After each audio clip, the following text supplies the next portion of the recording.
kan gini toh Mas, aku kan yo beli sapi gitu.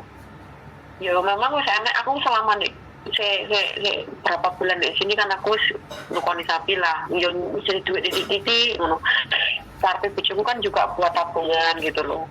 Lah iku wong tua aku malah bilang gini, weh serasa nukoni sapi ya, mandek saya tuku sapi. Malah nggak dukung ngono loh. Itu pun ini dia mesti kena omongan kok gini mbakku sang siji iku mau lagi mbakku ki koyo lek aku duwe lah, apa lek aku sukses ki koyo enggak demen ngono lho Mas. Lek aku susah ki dikeploki pepingan aku enggak muter.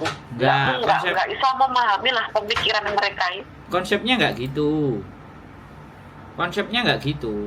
Konsepnya itu gini. Apapun yang kita lakukan, ya kan? Apapun yang kebijakan kita, itu kan terserah kita. Lah kalau sampean tidak ingin mereka ngelibat